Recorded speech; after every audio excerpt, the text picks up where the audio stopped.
What's going on, everyone? Lakers basketball is here. The Los Angeles Lakers take on the Sacramento Kings at 1:30 p.m. Pacific time. So what is that, 4:30 p.m. Eastern time? It'll be the first game of the California Classic. Now, me personally, I'm not going to be at the California Classic games, but I will be at some of the Las Vegas Summer League games. So if you can make your way to Las Vegas, or if you're in Las Vegas and you go to those games, keep an eye out for me when that comes.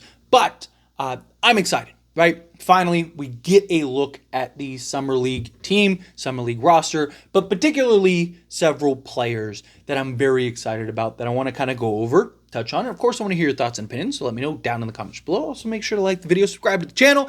Let's dive right into it. So, right off the bat, to cover the Jalen Hood-Schifino thing, right? He is not on the Summer League roster. He is still rehabbing his back injury, so probably won't see him. But you're going to get a good look at Bronny James. Let's start with Bronny James, get it out the way.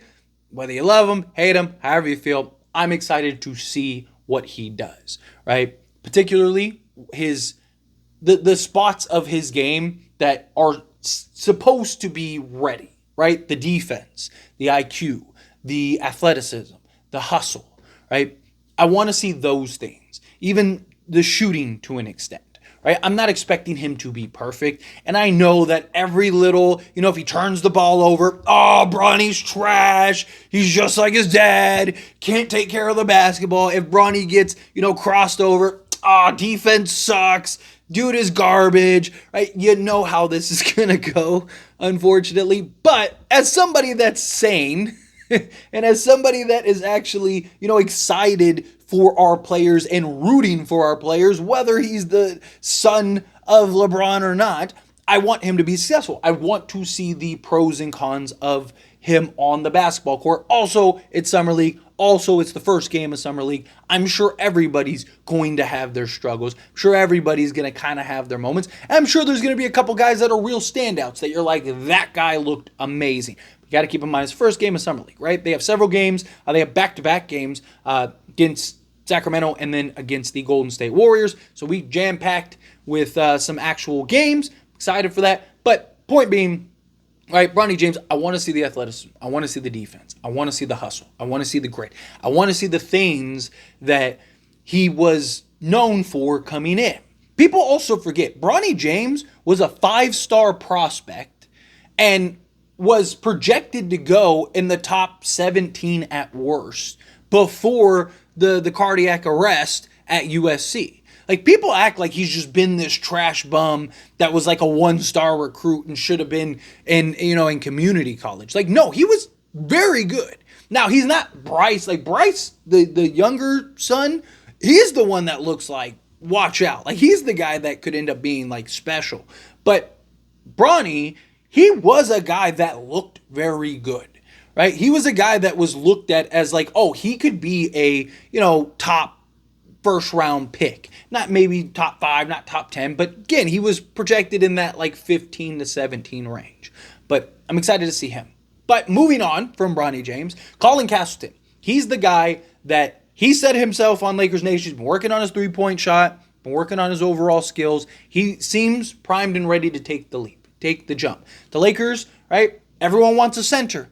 Everyone wants the Lakers to pick up a center, right? We need a trade for a center or sign a center in free agency or whatever. Well, Colin Castleton is not getting younger. The guy was already old coming in. Guy's going to be 25, right? Like midway through the season or whatever. Like, it's getting to the point where it's like he's either ready or he's not. And if I like Colin Castleton a lot, I was stoked when we ended up getting him undrafted. I thought he would be drafted. And for him not to get drafted and the Lakers be able to pick him up, I was like, that is huge, right? Like, he is a very skilled big man. He's a guy that can make plays out of the post. No, the defense needs a little work. He has the tools. He has the intangibles. At times he looks good, but it's more so the timing, right, and discipline. As he develops that timing and discipline, I think he can be a good fan. I don't think he's going to be elite or anything. He doesn't necessarily have this, like, insane instinct or, ridiculous athleticism to where I think has the potential, like a Brook Lopez, right? I think he could be like that level of defense. So he just needs to kind of get that. But his ability to make plays, kind of knock down the elbow jumper, supposedly he could step back and knock down the 3 ball. That would be massive. Maybe he's the guy we're bringing in to be the immediate backup. He's got good size. He's got good strength, right? He's says that he's prime and ready. And I think, in my opinion, it's time to show it, right? Like, again, if he's not, as much as I like Colin Castleton, if he's not ready, then I think you need to cut him loose and bring in somebody that is. Or not necessarily is ready, but somebody that you can develop, right? Pick one. Is you either bring somebody in that is ready, or you bring somebody in that you have the long-term growth and development, right? Because if Colin Castleton was 22, right, or 21, I'd be like, yeah, keep him, develop him. But no, right? Like, and you develop him for another 2 years, he's already supposed to be in his prime. And it's probably going to take him a year or two to kind of get his legs under him. I'm not saying he can't have an impact immediately, but for him to really reach his ceiling, probably going to take him a year or two in the NBA before he gets that. So now he's 30 by the time that comes. Like, no, either he's ready or he's not. We're going to find out, right? So get him on the basketball court. Let's see what he can do. Let's see what he's made of. Also, from the drafted side, 2 wings. Dalton Knecht. Start with him. He's the guy that's supposed to be ready to go. He's the guy that's supposed to be ready, NBA made, come in, make immediate impact on the main roster. Again, I'm not saying that I expect him to go drop 30 in summer league and do all this crazy stuff, but I want to see that, like, clear, okay, he's the adult in the room, right? I want to see him. Again, I'm not saying he has to look elite. I'm not saying he has to be LeBron James out there in his prime. What I'm saying is that, like, I want to see the tools. I want to see the 3-point shooting. I want to see the ability to knock down the mid-range. I want to see a little bit of that playmaking. I want to see that first step, a little bit of that athleticism. I want to see the hustle and the grit that he's supposed to provide. Like, all the things that, okay, if he's really going to be part of the rotation, I need to see that stuff. I need to see what you can provide. I need to see what you can bring in that regard, right? Obviously, Summer League, you have all these players that are all vying and trying to earn a roster spot, or they're trying to, show that they, deserve their spot. So it's not NBA basketball, right? Like, it's not even as organized and just controlled as it is, right? Guys get a little too carried away. Guy gets hot, like, oh, like, I want to make this roster. Like, the young guy gets in that's trying to, like, prove himself. Right? You get that sometimes. So again, I'm curious to see how much, one, playing time Knecht gets, and two, like, what's the focus of him? Is he kind of a focal point? But even in the little minutes, like, you can get a good sense pretty much out the gate, right? What does his confidence look like? What does his swagger look like, right? Like Max Christie, for example, last year was clearly the best player on the court every game, right? I mean, it wasn't even close. He got whatever he wanted whenever he wanted to get it.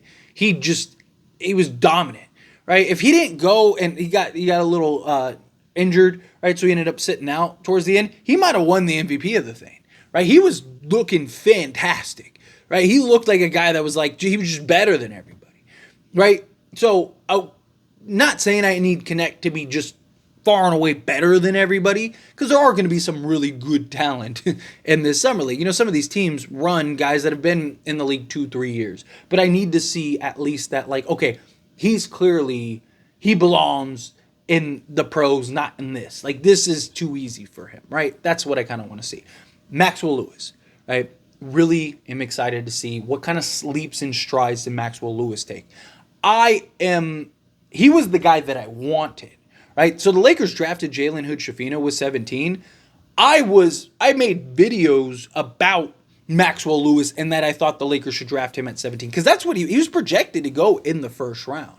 Like, that draft was odd, period, right? Because even Whitmore, like, went from, he was basically anywhere from like top 3 to top 10 at worst pick, and he dropped all the way to 20, right? So, like, that draft period was just a little, like, the players that got drafted and whatnot. But nonetheless, right? I digress.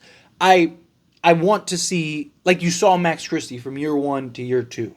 Right? He didn't really get a bunch of playing time in the NBA. It was kind of like, this, that, and the other. And then you saw him take the jump. And like I said, was just clearly better than everybody.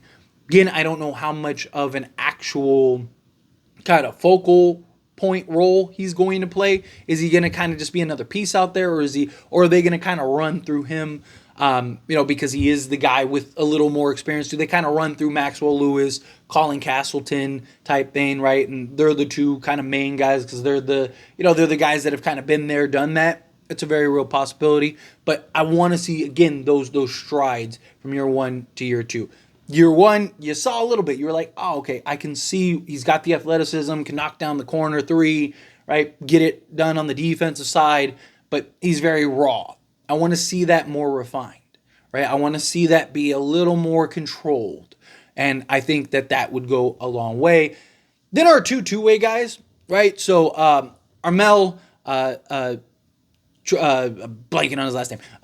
Armel, he's the guy that is the 6'9" wing that I believe is like the gem that we got. He's the guy that I'm excited to see what the growth and development. He's not the ready-made now guy. Traore, there we go. Knew it'd come to me. So I was like, I'm just going to move on. Traore, he's the guy that I think he's the guy that I think has the upside potential.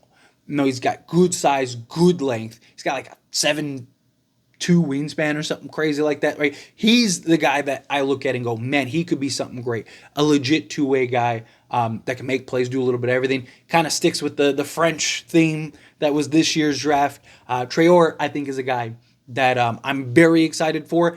I don't know what he'll look like in this summer league, but again, I want to see a little of the clues. I'm not expecting him to be refined in his game and look like the adult. I'm expecting him to be that undrafted 20-year-old rookie that's coming in that is very raw but has the tools. Like, Alex Fudge, right, for example. Like, no one expected him to be great in summer league, but you saw like what could potentially be, and it was like, oh man, I really want to keep that guy. Ultimately, the Lakers ended up letting him go. Also, I think Demoy Hodge, by the way, is on this Sacramento Kings team, which I really wanted to keep him. Like, he reminds me so much of KCP, but anyway, that's about Sacramento, not the Lakers. Last up is Blake Hinson. Blake Hinson, again, should be the adult in the room. Blake Hinson, like Knecht. Blake Hinson's 24, Knecht's 23. They have the experience. They've been there, done that. Hinson shot, 42% from three. He shot 44% from contested threes. Led the NCAA in catch and shoot three percentage. I need to see that translate. We're in the NBA now, right? Yes, you're playing college guys and, some NBA guys, but I need to see him look like the adult in the room.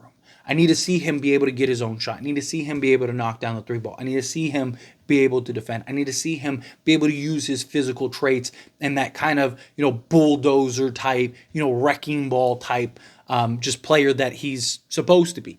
He's a guy that I am very high on for the potential for now.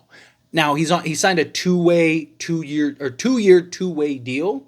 So I don't expect him to be on the main roster this year because, again, signed the two-way. But I wouldn't be shocked if he is good enough to where the Lakers end up playing him basically whenever anybody's out, right? Like, so, say just using the players we have currently. Say Rui is out of game. You bring in Hinson. And I could see him actually getting whatever minutes Rui's getting. Because his ability, he's got similar size, he's got strength, shoot three ball. He does a lot and provides a lot. And so he's the guy that I'm really excited for. And just this draft period, I really like how the Lakers went about it. You got your Bronny James and your Traore as like your two development guys. Those are the two guys that you're looking to grow and develop over the next, 2-3 years. They're younger, right? They're guys that in 2-3 years would be the age that that Hinson and Knecht would be, right? And then you got your two ready now, can easily slot in a pinch and actually make an impact and potentially even be in the rotation in Knecht and Hinson. So I love that you got the two ready now pieces, you got the two development pieces, but all four guys are guys that could stick around with the Lakers for many years to come. I'm really excited for that, and I'm really excited to kind of get back to Lakers basketball. But I just kind of wanted to touch on the real significant highlighted players. Obviously, there's more to this roster than that. But I wanted to really just kind of highlight the ones that we're all kind of looking for, right? But as always, this is a discussion. I pass the question on you. Let me know your thoughts and opinions down in the comments below. What do you think? How do you feel? What are your thoughts? Are you excited for some Lakers basketball? Are you glad that Lakers basketball is back? Do you think like, it's just Summer League? Which, I don't know. I mean, I don't know how you can't be excited. I don't know how you're a Laker fan and not excited for Summer League. But, how do you feel? Whatever your thoughts are. Love to hear it. Let me know down in the comments. That being said, hit that like button. Helps me a lot. It's me enjoy these types of videos, and I truly appreciate it. Not subscribe to the channel, hit that subscribe button. Turn on the bell notifications. Appreciate y'all. See you in the next one. Thank you.